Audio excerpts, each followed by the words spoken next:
CNE news में आप सभी का स्वागत है और अब लेते हैं खबर विशेष की ये खबर।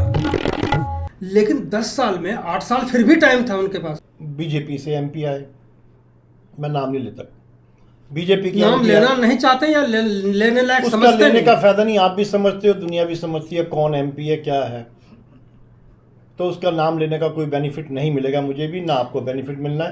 नहीं, हमें तो नहीं मिलेगा। ठीक है ना? शहर को मिलना चाहिए था। शहर को जो मिलना चाहिए तो मिला ही नहीं, वो आपको भी मालूम है, हमको भी मालूम है। जो छित्तर वाले हैं कि जिसके लिए हम यहाँ के एमपी को धन्यवाद कह सकें, इंडस्ट्रीज भी परेशान हैं, बिजनेस हाउसेज भी परेशान हैं।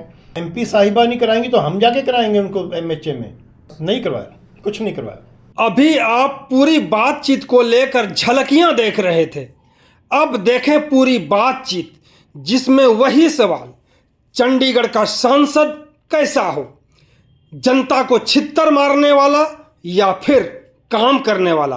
आपको बता दूं, मैं हूं कुमार मधुकर और आप देख रहे हैं CNE न्यूज और हमारे सामने federation of Chandigarh region automobile dealers के फाइनेंस सेक्रेटरी हैं राम कुमार गर्ग साहब।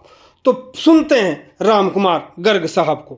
देखिए, एमपी तो हमेशा ही शहर को एक ऐसा व्यक्ति चाहिए, साफ सुथरी की स्थिति हो, जिसकी सच्ची वो अपना उसकी छवि साफ सुथरी हो और शहर के लिए काम करने वाला हो। शहर के लिए काम वो करेगा जिसको शहर की लोगों के बारे में, स्थिति के बारे में, यहाँ की प्रॉब्लम्स के बारे में अच्छी भली बातें समझता हो और उनको करने के लिए मादा रखता हो और उसको करने के लिए अपनी पूरी शक्ति भी लगाए। ये नहीं कि उसने हमारी बातें सुनी और सुन के वो आई गई कर दे, उसका कोई फ़ायदा नहीं है। 25 साल से हमारी चंडीगढ़ की industrialist, automobile association, joint farm, resident welfare associations, business के जितने भी हमारे एसोसिएशंस हैं, सब चंडीगढ़ के अंदर बेहिसाब परेशान हैं। काम होता नहीं, जो कि ज़रूरी काम होने वाले हैं उसका कोई हमारे को ना जवाब है ना सवाल करो मत, जवाब है नहीं। आप समझ सकते हैं कि गर्ग साहब 25 साल की बात कर रहे हैं, ये सिर्फ 10 साल की बात नहीं है। यानी जो इसके पहले भी जो सांसद हुए उन्होंने ऐसे ऐसे काम छोड़ दिए जो उसी के दावे पर दूसरे आकर के MP बन गए और हालात वही ढाक के 3 पात। तो फिर MP चाहिए कैसा बॉस? क्योंकि 25 साल तो ऐसे ही मिले आपको। हमें MP वो चाहिए जो शहर का लोकल आदमी हो, शहर के बारे में समझे और यहाँ के लोगों को समझ के उनके काम करने के लिए, चाहे वो दिल्ली जाए, चाहे प्राइम मिनिस्टर से मिले, चाहे होम मिनिस्टर से मिले, जौन सी मिनिस्ट्री का काम हो वहाँ जाके करवाए। अब यहाँ पे जो बात होती है वो यही कह देते हैं कि जी मिनिस्ट्री ऑफ होम अफेयर में ये फाइल जाएगी, वहाँ पे जाएंगे, उनसे मिलेंगे, करेंगे। करता कोई नहीं, ना कोई जाता है ना कोई करता है और ना आज तक कोई काम हुआ है। सबको मालूम है MSME एक्ट चंडीगढ़ में लागू नहीं किया, जिसके लिए हम रो पीट रहे हैं। MHA में मिल लिए, leasehold to freehold के लिए हमारे गवर्नर साहब भी कह चुके हम 2 महीने में, 1 महीने में करा देंगे, 6 महीने हो गए, उनका भी वादा पूरा नहीं हुआ। उसके बाद आपका अपना वायलेशंस और मिसयूज़ के नोटिस सारी इंडस्ट्री को, सारे बिजनेस हाउसेस को आए हुए हैं। कोई इसका आज तक सोल्यूशन ना हुआ, ना ये करना चाहते। वो ये क्या कहते हैं, हम MHA को फाइल भेज दिए जी, MHA करेगा इस काम को, और MHA से कोई जवाब आता नहीं। MHA में एक दफ़ा हमारी चैम्बर ऑफ चंडीगढ़ एसोसिएशन जाके मिली थी, उसके नुमाइंदे वहाँ गए, उन्होंने कहा जी हमारे पास तो कोई चिट्ठी पत्री आती ही नहीं। और दूसरा उन्होंने एक बहुत बढ़िया जवाब दिया कि भाई ये जो leasehold to freehold violation, ये चंडीगढ़ के एडमिनिस्ट्रेशन ने लगाए हैं, हमने तो लगाए नहीं है, तो वही इसको दूर भी कर सकते हैं। हमारे पास कोई चिट्ठी नहीं है, कोई पत्री नहीं है, हमें कुछ नहीं पता। वेयर एज जबकि सुप्रीम कोर्ट में केस चल रहा है, वहाँ पे जाके एफिडेविट देते हैं, वो दूसरी चीज़ है। हमें ये समझ नहीं आता कि चंडीगढ़ एडमिनिस्ट्रेशन गलत कह रही है या MHA गलत कह रहा है। आज तक हमें तो समझ आया नहीं, कोई MP आया या नहीं आया। एक बात आपने जैसे कही ना, वो भाई छित्तर मारने वाला चाहिए, काम करने वाला चाहिए। बिल्कुल। देखो ऐसा है, एमपी तो काम करने वाला ही चाहिए। छित्तर वाले नहीं चाहिए। जो छित्तर वाले हैं वो किसने जैसे भी कही है, कैसे कही, हमारा कोई मतलब नहीं उससे। हमें तो जो एमपी चाहिए वो काम करने वाला चाहिए, चाहे वो कोई सी पार्टी का है। हम तो बीजेपी के लिए खूब भागा दौड़ी भी करी, 10 साल से उनके एमपी भी हमारे यहाँ रहे, पर हमारा कोई काम चंडीगढ़ के अंदर ऐसा नहीं हुआ कि जिसके लिए हम यहाँ के एमपी को धन्यवाद कह सकें या हम उनको कह सकें जी हाँ ये एमपी था जिसने चंडीगढ़ की मुसीबतों को, मुश्किलों को समझा और उनकी प्रॉब्लम्स को समझ के उनके काम करवाए हों। आज तक तो कोई एमपी अभी चंडीगढ़ में नहीं आया। जो आपने कहा कि नोटिस भेज रहे हैं, पता ये भी चला है कि 1-1 करोड़ 1.25 करोड़ के भी नोटिस भेजे गए हैं कुछ इंडस्ट्रियलिस्ट को। यहाँ तक है नोटिस की बात तो कि अगर किसी की प्रॉपर्टी 2 करोड़ की है तो उसको 5 करोड़ पे पेनल्टी का नोटिस है।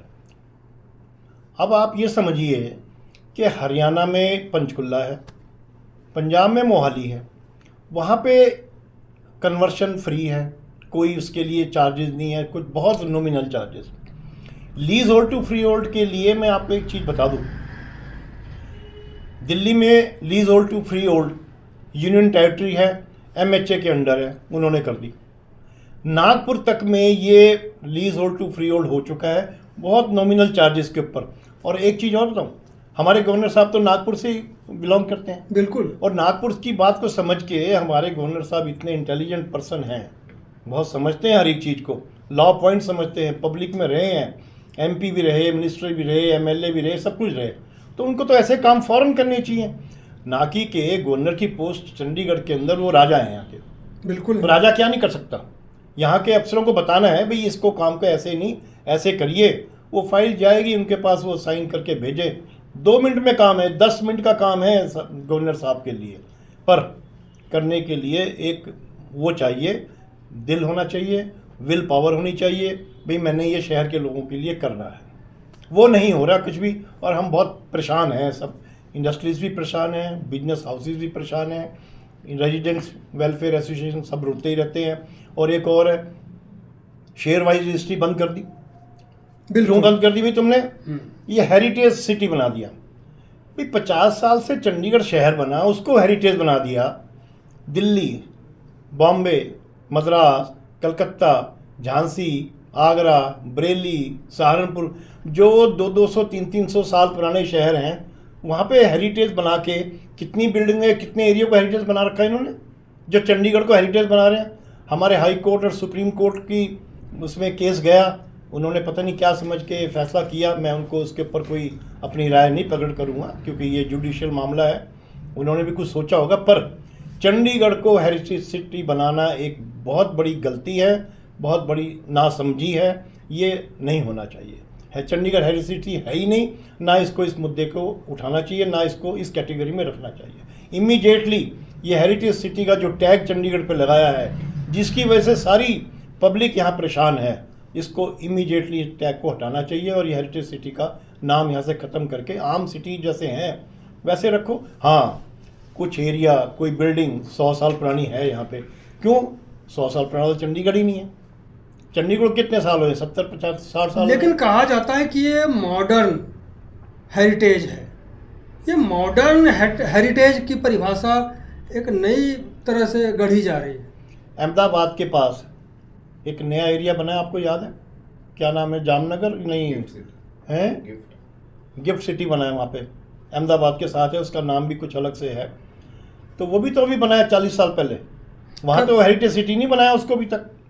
बिल्कुल, हम हेरिटेज की तरफ तो अभी बाद में जाएंगे, लेकिन जो व्यापारियों को जो तकलीफ है, जो दिक्कत है, कभी इसको लेकर के, हालांकि आपने कहा 25 साल से कुछ नहीं हुआ, पहले को आपने सांसद की कुर्सी से उतार करके बाहर फेंक दिया, 10 साल से भी वही स्थिति है। क्या सेम कैंडिडेट को अगर उतार दिया जाए चुनाव में तो फिर क्या उम्मीद करेंगे कि काम आगे होगा या फिर भगवान के भरोसे चलता रहेगा? देखिए ऐसा है मैंने आपको ये बताया, एमपी वो चाहिए यहाँ पे, जो भी आए, पुराने वाला मुझे तो लगता नहीं पुराने वाले भी आएंगे, क्योंकि उन्होंने पीछे कहा था भी वो इलेक्शन नहीं लड़ना चाहते। अब जो भी कैंडिडेट नया आएगा लोकल शहर का होना चाहिए, जो काम को समझे और काम को करवाए। इन्होंने आज तक जितने भी अपने मेमोरेंडम बनाते हैं, इलेक्शन के मैनिफेस्टो बनाते हैं, उसमें सारी चीज़ें लिखते हैं ये करने के नाम नील बटा नील। तो जो भी एमपी के लिए कैंडिडेट आए, किसी भी पार्टी का आए, उसको सबसे पहले ये होना चाहिए कि मैं हाँ ये काम करवा सकता हूँ या नहीं करवा सकता हूँ। अगर वो शहर के काम नहीं कर सकता तो उसको कैंडिडेट बनना ही नहीं चाहिए। वो आपका है, कांग्रेस का है, बीजेपी का है या अकाली दल का है, कोई फ़ायदा नहीं ऐसे कैंडिडेट का। या वो मुद्दा रखे कि हाँ कि ठीक है, मैं आपके ये मेमोरेंडम जो लिया है, इसमें जो एजेंडा में बनाया है, इस एजेंडे को अगर पूरा नहीं करता 2 साल के अंदर तो मैं रिजाइन कर दूंगा। बाद और में ना करे तो इसका एफिडेविट दे, एफिडेविट इलेक्शन कमीशन को दे कि ये मैंने मुद्दे उठाए हैं, इन मुद्दों को 2 साल में अगर पूरा नहीं करता तो मैं यहाँ 2 साल के बाद रिजाइन कर दूंगा। सर, सत्ता सुख ऐसा है कि ये हलफनामा देने के बाद भी 2 साल के बाद ये छोड़ने वाले नहीं हैं। आपने सुना होगा कि इसी चंडीगढ़ में कई बार कुछ आदमी ने कहा जो चुनाव लड़ते रहे हैं कि हम चुनाव नहीं लड़ेंगे किसी भी सूरत में, लेकिन दावेदारी में सबसे पहले पहुंच गए रेस में। तो ऐसी परिस्थिति में आप क्या उम्मीद करेंगे कि आप 2 साल उसको टाइम देंगे और 2 साल में वो छोड़ के चले जाएंगे? इतना आसान तो लगता नहीं। दूसरी बात और भी हम कहेंगे कि इस 10 साल में आप अपने सांसद के पास कितने बार गए व्यापारियों की समस्याओं को लेकर के? देखिए जी, हम तो पहले जब कांग्रेस के पवन बांसल जी थे, बहुत सज्जन आदमी हैं, बहुत सज्जन, सुनने में बहुत अच्छा लगता है, कहने में और सुनते भी हैं जी, पर आज तक तो काम हुआ नहीं उनसे भी। बहुत बार गए उनके पास भी, एजेंडा लेके भी ये हमारी राइट में, ये हमारी प्रॉब्लम है, इनको सॉल्व करो। वो भागा दौड़ी करते हैं पर कोई सेंट्रल गवर्नमेंट के, यहाँ पे जो चंडीगढ़ गवर्नमेंट है, यहाँ कोई सुन के राजी नहीं किसी की बात, नंबर 1। अब उसके बाद जो आज जी बीजेपी से एमपी आए, मैं नाम नहीं लेता, बीजेपी की नाम लेना नहीं चाहते या लेने लायक उसका समझते लेने नहीं? का फायदा नहीं। आप भी समझते हो, दुनिया भी समझती है कौन एमपी है, क्या है, तो उसका नाम लेने का कोई बेनिफिट नहीं मिलेगा मुझे भी, ना आपको बेनिफिट मिलना है। नहीं, हमें तो नहीं मिलेगा। ठीक है ना? शहर को मिलना चाहिए था। शहर को जो मिलना चाहिए तो मिला ही नहीं, वो आपको भी मालूम है, हमको भी मालूम है। उनके पास इतने मुद्दे लेके कितनी बारी गए, कमेटियां बनाई, सुप्रीम कोर्ट के कहने पे एमपी के अध्यक्षता में एक कमेटी बनी, वो सारी जो फॉरवर्ड की गई रिकमेंडेशंस, उसका आज तक वो ठंडे बस्ते में पड़ी हैं। अब वो एमपी साहिबा नहीं कराएंगी तो हम जाके कराएंगे उनको एमएचए में, कौन कराएगा उसको? एमएचए के लिए तो एमपी साहिबा हमारे जा सकते हैं, वहाँ जाके बैठें, करवा के लाएं। क्यों नहीं करवाया अभी तक, क्यों नहीं गए वहाँ पे? ठीक है, कुछ देर वो बीमार भी रहे, जिनकी बीमारी काफ़ी वैसी थी, इलाज चलता रहा बॉम्बे में, पर 2 साल से तो जो डिमांड आप बता रहे हैं वो 2014 में ही मैनिफेस्टो में रखा गया था आपके डिमांड के हिसाब से। 2014 में भी, 2019 में भी, 2019 में भी। हाँ। तो आप कहते हैं 1-2 साल बीमार रही होंगी, लेकिन 10 साल में 8 साल फिर भी टाइम था उनके पास। नहीं करवाया, कुछ नहीं करवाया। हम इस बात के लिए बिल्कुल तैयार हैं कहने के लिए, कहीं भी करवा लो, कि जितने मुद्दे चंडीगढ़ के पड़े हैं वो वहीं की वहीं हैं। Leasehold to freehold पड़ा है, एमएससी एक्ट लागू नहीं हुआ वो पड़ा है, उसके बाद कन्वर्शन थी प्लॉटों की, वो नहीं हुई, वायलेशंस के मिसयूज़ के नोटिसेज हैं, कोई विड्रॉ नहीं हुए, कोई फैसला नहीं उसका है। शेयर वाइज रजिस्ट्री के उनके लिए बहुत झगड़ा चल रहा है, उसका कोई फैसला नहीं करा। मतलब कोई चीज़ ले लो, अब ये रेजिडेंट वेलफेयर एसोसिएशन वाले सोसाइटी के हाउसेज में किसी ने छत के आगे शीशा लगा दिया, मिसयूज़, ये वायलेशन है। किसी ने एक कमरा डाल लिया, ये वायलेशन है। गवर्नमेंट का कौन सा मकान सरकारी है जिसके अंदर वायलेशन नहीं हुई हुई है? आप 1 नंबर से शुरू कर दो, जाके चेक कर लो। गवर्नमेंट के ऑफिसेज में भी, गवर्नमेंट के हाउसेज में भी, जितने भी गवर्नमेंट के अलॉटेड हाउसेज हैं, चाहे वो क्लर्क को मिला हुआ है, चाहे किसी अफसर को मिला हुआ है, सब में कुछ ना कुछ बना हुआ है। पर यह अभी रानी को कौन कहे घूंघट निकाल। सही बात। तो आप समझ सकते हैं व्यापारियों की तकलीफें जो राम कुमार गर्ग साहब ने बताया, और ये कह रहे हैं कि 25 साल से यही स्थिति है, यानी 25 साल से छित्तर पर छित्तर, फिर बीच में कह करके छित्तर। तो जब छित्तर पे ही छित्तर हो तो आप समझ सकते हैं उस शहर के लोग कितने सुखी होंगे। और इस बार लोकसभा चुनाव 2024 में निश्चित रूप से ये भड़ास लोग निकालेंगे, चाहे वर्तमान एमपी हो या पहले जो काम जिन्होंने नहीं किया उनके ऊपर भी। इसलिए हमें लगता है कि इस बार चाहे वो कांग्रेस के हों, अकाली के हों, चाहे भाजपा के हों, उनको बहुत ही सोच समझकर उम्मीदवार को उतारना होगा, अन्यथा जनता यहाँ की छित्तर खाती रहेगी और गर्ग साहब जैसे लोग बोलते रहेंगे, जिसका असर ना तो स्थानीय तौर पर प्रशासन को और ना ही सेंटर में किसी सरकार को। धन्यवाद सर, बात करने का। बहुत बहुत धन्यवाद। CNE न्यूज़ का मैं आपको बहुत बहुत धन्यवाद देता हूँ। आप समय समय पर जो हमारी मुश्किलों को उजागर करके और पब्लिक के एडमिनिस्ट्रेशन के ध्यान में लाते हो, उसके लिए बहुत बहुत शुक्रिया और धन्यवाद। नमस्कार। CNE न्यूज़ के साथ बने रहने के लिए आप सभी का बहुत बहुत धन्यवाद।